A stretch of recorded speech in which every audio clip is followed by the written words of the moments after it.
kabarnya? Semoga selalu baik dan selalu semangat menyebarkan dakwah Islam ya.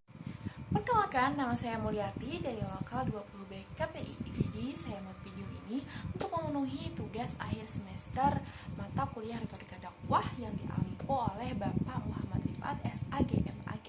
Semoga video ini bisa bermanfaat untuk teman-teman semuanya ya. Jadi dalam berpidato ada hal-hal yang harus diperhatikan ketika akan berpidato dan selama kita berpidato.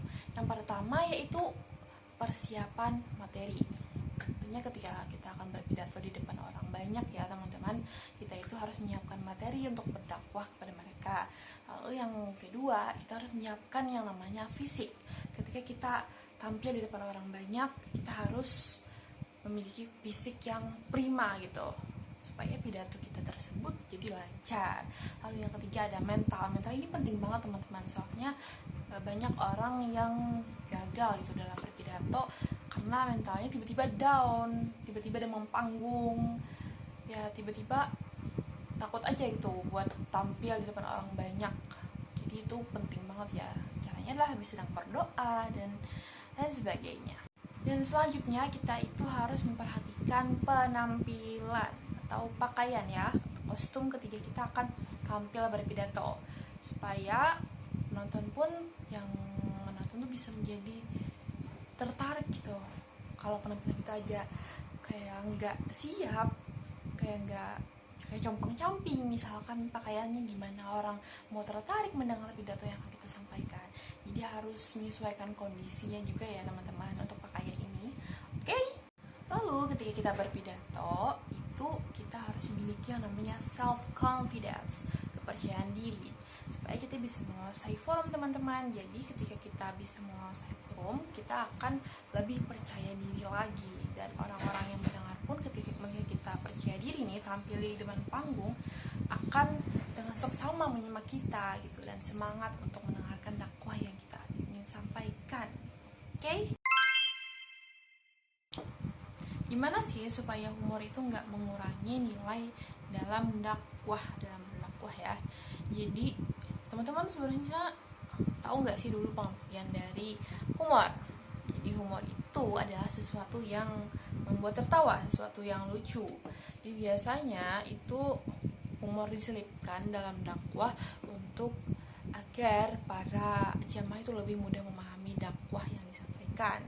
Jadi humor ini digunakan sebagai alat ya dalam berdakwah. Tapi kita harus hati-hati dalam menggunakan humor, jangan terlalu banyak ya. Karena kalau terlalu banyak ya jadinya pelawak tuh mau dakwah teman-teman. Jadi humor yang digunakan itu secukupnya, singkat-singkatnya seperlunya aja untuk mengurangi kejenuhan dari para jamaah itu. Selama berpidato kita harus memperhatikan yang namanya intonasi.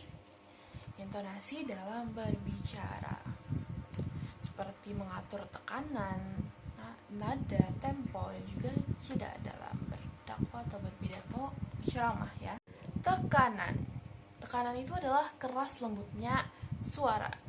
Jadi contohnya itu kayak kata atau kalimat apa yang ingin kita tonjolkan atau menjadi kata kunci dari dakwah atau pidato atau ceramah yang ingin kita sampaikan ya. Misalkan kata atau kalimat, janganlah kamu mendekati zina. Nah, di situ saya menonjolkan kata janganlah dan juga zina ya.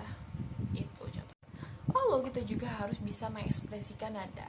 Nada itu adalah tinggi rendahnya suara ya. Misalkan lagi senang, kita harus bisa mengekspresikannya dengan bahagia gitu. Biasanya kalau nada-nada bahagia itu nada yang tinggi ya, kayak aku bahagia sekali hari ini. Atau misalkan kalau nada rendah itu lebih mengekspresikan nada yang sendu, sedih. Aku sangat sedih hari ini gitu. Itu kayak lebih rendah ya. Kayak kita harus menyesuaikan itu.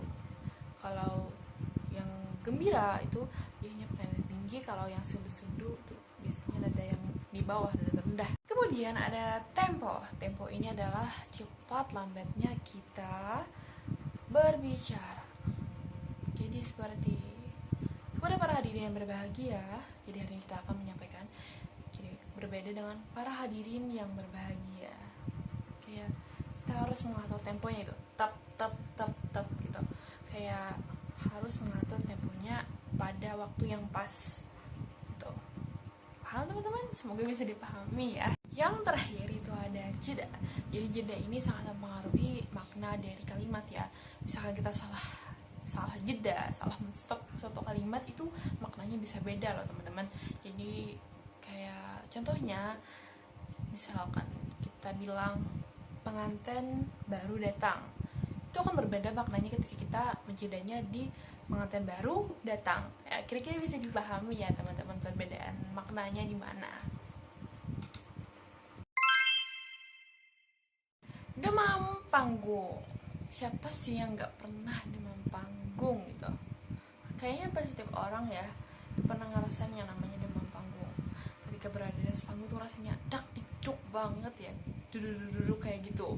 Terus gimana sih caranya ngatasin ketika kita mengalami demam panggung ketika berpidato atau ceramah?